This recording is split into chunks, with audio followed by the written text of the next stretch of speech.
Hey everybody, welcome back to Let's Talk Bourbon. I'm John. I'm James. And today we're going to talk about store-branded bourbon whiskeys and if they're good or not. A lot of stores have got their own private brands. We're going to talk a little bit about where we think they're from, a lot of weird rules and regulations, non-disclosure agreements, which ones we like, what's usually the recipes, and which ones have an age statement on them or not. Yeah, and I think the first thing to get off the table is, does a Costco or a Trader Joe's, do they go and they set up a still and do they make their own whiskey? The answer is definitely no, they do not. If anyone could, I could see Costco doing it, but yeah, they're big enough. But no, Trader Joe's or your Liquor Barn or Total Wine, they're sourcing.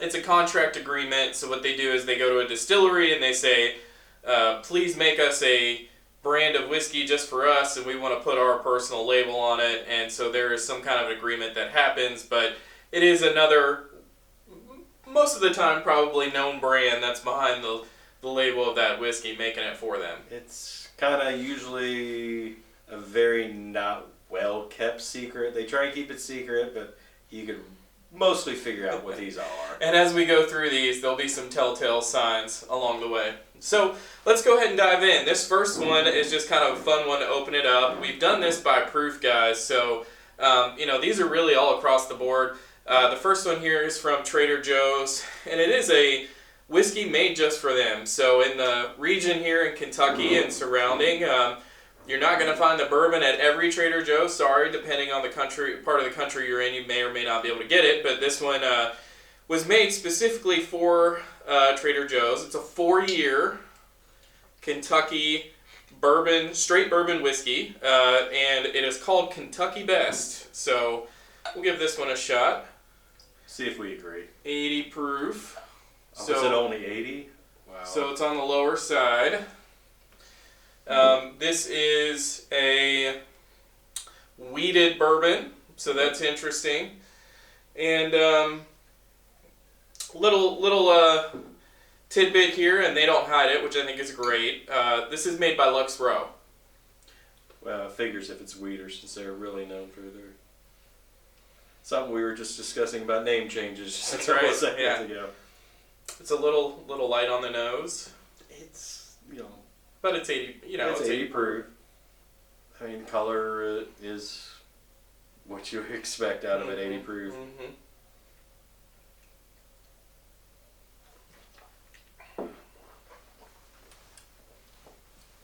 Yeah, there's nothing disagreeable about that. It's smooth. It's very easy. Smooth.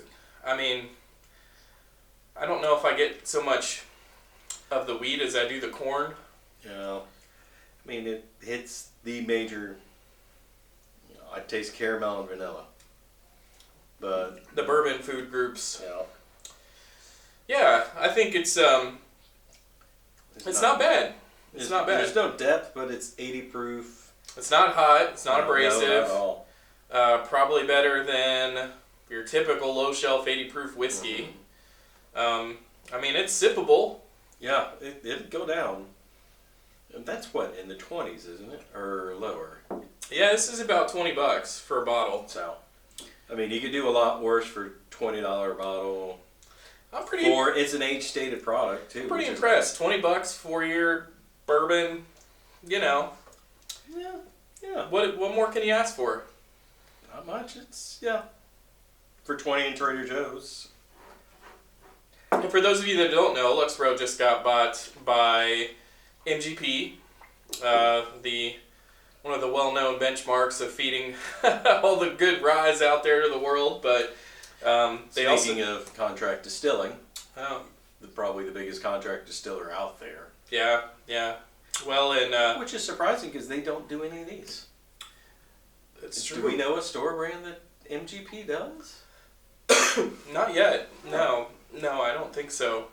But it wouldn't surprise me if we found one. Mm-hmm. So if you guys know any store brands that MGP specifically does, let us know. It'd be kind of interesting. Yeah, that'd be cool to figure out. I know they're feeding a lot to, or at least Nulu is buying a lot from them. Yes. So All right, so next one is 2-star. James, I'll pour for us. I'll let you talk a little bit about that one. That bottle looks familiar. That looks very familiar. It's out of Total Wine and more, because you got to put in the more, because this is the and more part, obviously. It's the spirits. Not an age stated on it, but it is Kentucky straight bourbon, so we know it's at least 4 years old because there's not an age on the bottle. It's, if you do your digging enough, you figure out it's Sazerac, it's a wheated recipe, but it's Barton. And you could just tell by the bottle that you know that's Barton. What was that, 86 proof? Yeah. So it's 43. So 86 proof. It's a nice nose. I mean, I know the story here on the nose, I guess, a little bit. Which is kind of unique, not having any rye in it. Yeah. For it to have that kind of nose.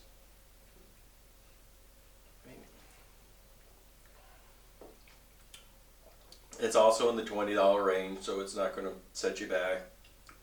I've always enjoyed the flavor on this. I mean, yeah, I could tell you enjoyed it. This one's a little, it's been drank on a little bit there, James. But, you know, I almost get like kind of a grassy quality to it. It's kind of earthy, grassy. But I wouldn't immediately jump to Barton. I am not a Barton fan, personally. I wouldn't say not all of their products, but their standard Old Barton. I guess if I would put that next to this, I'd probably choose this. Well, I think where the second being wheat probably helps too. I mean, it's pretty good. Once again, it's not... What's the price on this? $20. It's nothing complex. You're not going to sit and ponder, but I don't think we're going to have any that are going to be too complex on these. And it's nice option for if you want to buy something at an acceptable price. I mean, I know a lot of people who are looking for a certain weeder that you can't get. That is a very similar bottle. I've tried that.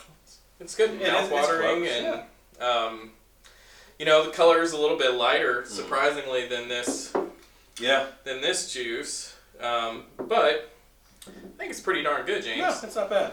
I mean, it is what it is. It's a $20 store brand bourbon that. And this is Total Wine store brand. Mm-hmm. You won't go wrong with that. All right. What do we got next here? We're moving to Liquor Barn, which is, for those of you outside the state, is a big Lexington bluegrass area. They haven't been Louisville, so yeah, Central Kentucky. That's true.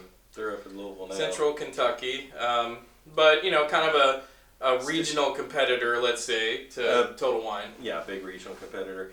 This is Flatboat. It is a very unwell kept secret, and they kind of don't mind letting it be known. This is Buffalo Trace. Okay. Not Sazerac. This is actually Buffalo. So made by Buffalo Trace. Buffalo Trace. Not made by Barton. No. Okay. And which is unique, they also have the Flatboat Cream, like. So that's straight bourbon whiskey, slow aged. Any idea on the? It's got to be at least 4 because there's not an age on it. Gotcha. And this is 90, so we've moved up a little bit in proof. 90 proof. So about 4 proof points. If it's the same recipe as the flagship brand for Buffalo Trace, it's going to be rye. We do not know the rye percentage because it's Sazerac and they don't tell you anything. And I see there's kind of a pattern of reusing bottle types. So do we know what that bottle? No, I haven't seen that though. I wonder if it's a liqueur potentially. Could be. Yeah. I don't recognize that from any of their brands. Well, that's a different nose for sure than their Barton product. Well, it's a first. It's kind of more butterscotchy, more. Probably more like what they make in Frankfurt. Yeah. Versus Bardstown.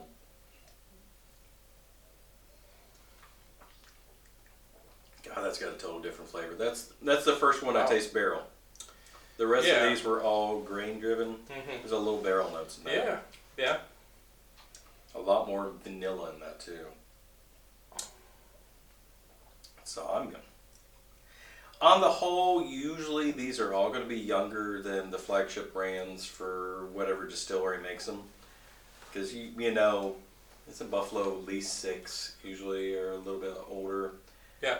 I would say that's probably their 4 to 5, anywhere from 4 to 6 year in there. Yeah, which is kind of their standard age range for their entry point stuff. I think interestingly on this one too, James, I get a little. It's almost like I can taste the malt a little bit in the back, and it lingers. So between these two, obviously, I think lower proof. I think as you get in the higher proof, you get more longer finish. But this to me kind of has like a little bit of a medium linger, which is kind of cool. It's not bad. It's a little peppery, but malty. It is easily the most complex so far of the 3, but we're also getting into 90 proof, so we're getting a little more depth to that. I think it's 20-ish range too. I think it's a little bit more than these two, but like 25-ish. 25-ish. I still don't. Yeah. I mean, I bought it a minute ago. I mean, COVID. So, but no, yeah, I don't think it's bad. Really kind of drink. It's a little malty. I think it would be. I also get a little bit more floral-ish aspects to this one, I guess. Maybe it's more. Because it's the first rye we've had too. Yeah, so maybe it makes sense. Maybe it's more botanicals. I wouldn't say necessarily floral, but yeah, it's not bad. Again, for $25, I think cool investment, neat product. Yeah, neat product, fun to have. So, take us to the next Trader Joe's. So this is one that is actually labeled Trader Joe's. So a little bit different. This was exclusively made for them. This is their Trader Joe's Kentucky Bourbon Straight Whiskey. Now, what's interesting is these bottles look pretty darn similar, right? But the reality is this is actually a product that's made by Barton. And if you read the label too, it's straight whiskey. We were having this discussion earlier because we were talking about this. Is that bourbon or is that straight whiskey? Yeah, so it's just the wording on that Kentucky Bourbon Straight Whiskey is just kind of a weird way to word that. Yeah, instead of straight bourbon whiskey. Yeah. Well, that actually would be indicative of the fact that of potentially where it finished aging, right? Because you have to be at least 1 year in the state of Kentucky to be a bourbon, or Kentucky bourbon, right. 1 year, and then the straight whiskey is 2 years of aging minimum. So and that means means there an age statement on that? There is not. So that means my thought is maybe, and this is just conjecture, maybe it was aged in Kentucky for 1 year and then moved and aged the additional 3+ somewhere else. It does say Louisville, Kentucky, but we know how these things go. Rick houses can be in Indiana, depending. So and keep an eye out too. This is just in general a lot. I wish they were a little bit more forthcoming. But when you see bottled in, does not mean where it's made in or aged correct. in. It's not just, distilled in. Yeah, it's so. It's got to be Kentucky because it's Kentucky, but was it aged the whole time in Kentucky? Which is interesting because Barton is in Bardstown. Mm-hmm. So if the company behind this, Bourbon Square, whatever it's called, Bourbon Square Distilling Company, and I love the names too. Could lend to the fact that those barrels were moved after it was distilled. Who knows? I mean, it's not got that nose. I think it's the most alcoholic of the bunch. Yeah, it's pretty neutral though. I don't know if I get like bold, robust flavors. It's 90 proof for sure, but it's not hot. It's pretty thin. It's pretty thin.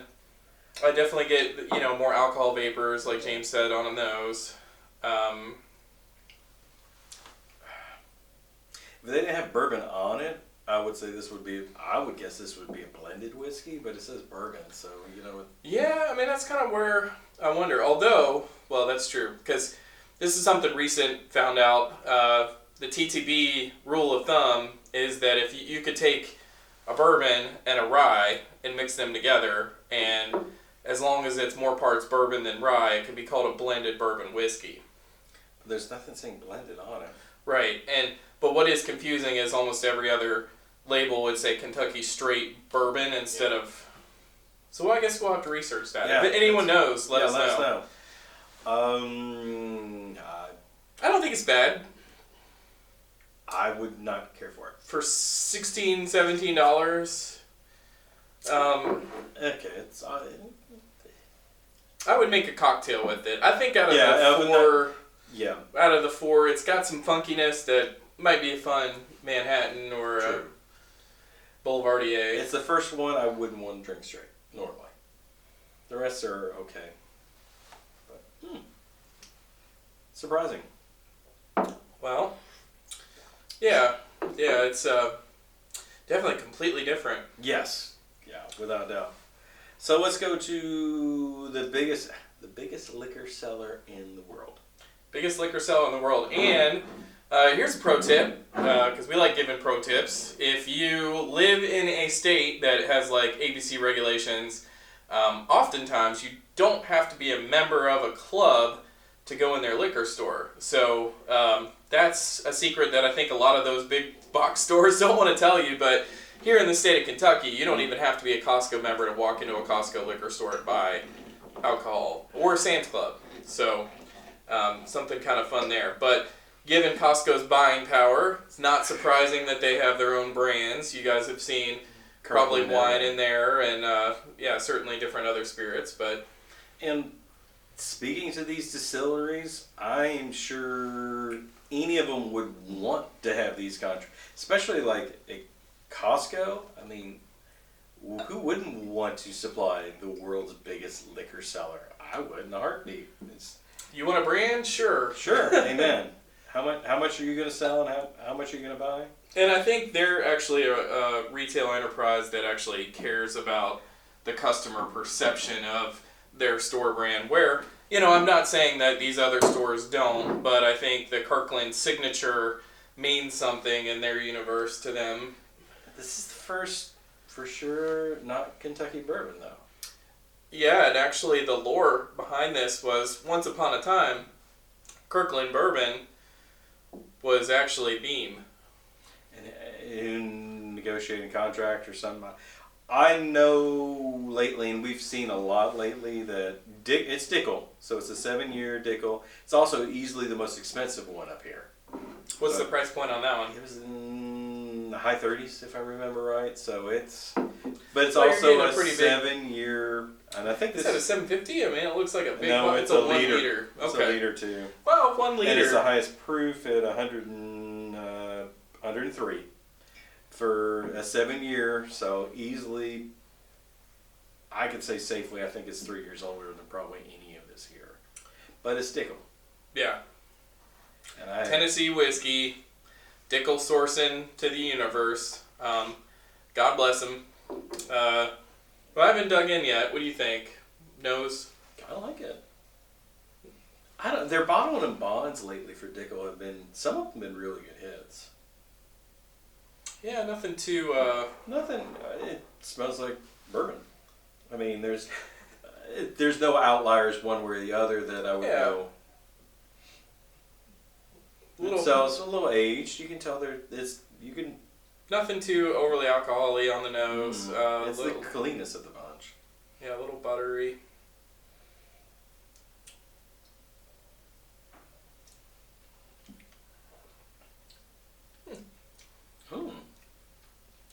It's the most tannic. It's got the best mouthfeel of the bunch too. It is tannic though. I mean, it kind of dries your tongue out a little bit. Not like Sahara dry, but a little bit of dryness. So my tongue kind of pruned up a little bit. But you can tell it's got age versus all the rest, and you can tell it's got proof versus all the rest. But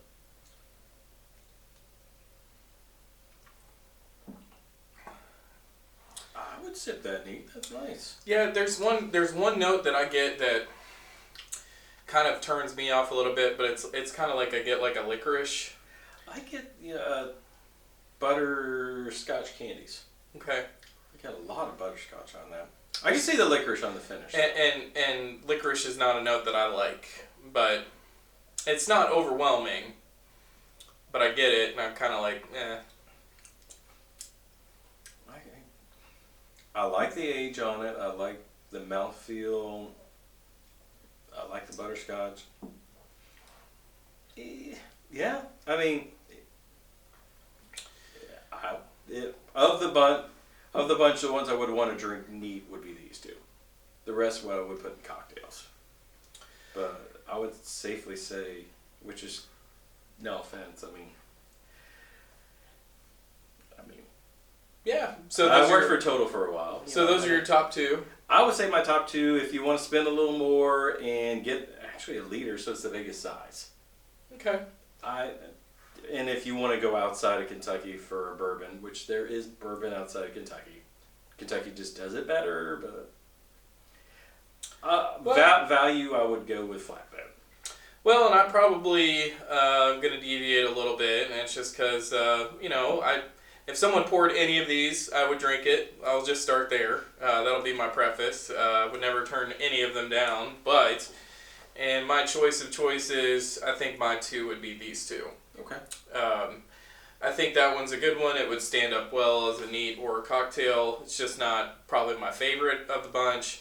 The 2-star, I think, is versatile.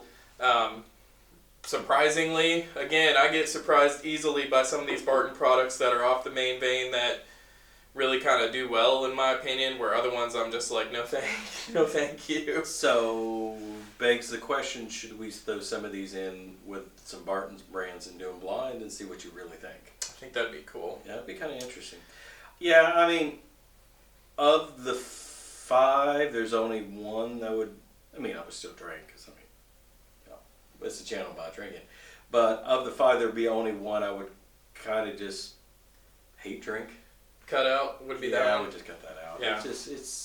There's too many variables, too weird. It's just that tasted lighter than the 80 proof that we had down there. True. Yeah, it is kind of weird. And again, what's interesting is that's a Barton and that one's a Barton, but that one I think is great, and this one. No, I'm at the basic Trader Joe's, which is the Luxra. Right, but I'm still saying between the Barton products, totally different opinions. Yeah. And higher proof. So who knows? And the flatboat, and I'm kind of looking at it too. $20 for each. Yeah. The only one you're going to spend some money on, but it's a bigger size. Liter. It's a liter, and it's actual age stated. And on the bunch, it's the only one that tells you where it's from. Tennessee. If it's a bourbon from Tennessee, you know what it is. Yeah, I like these shell company names where they make you go out there and research them a little bit. Of course, I don't know. I think, and this is my opinion, if I'm Sazerac or Barton or any of their subsidiaries, I would just I would staple my name on everything at this point. So.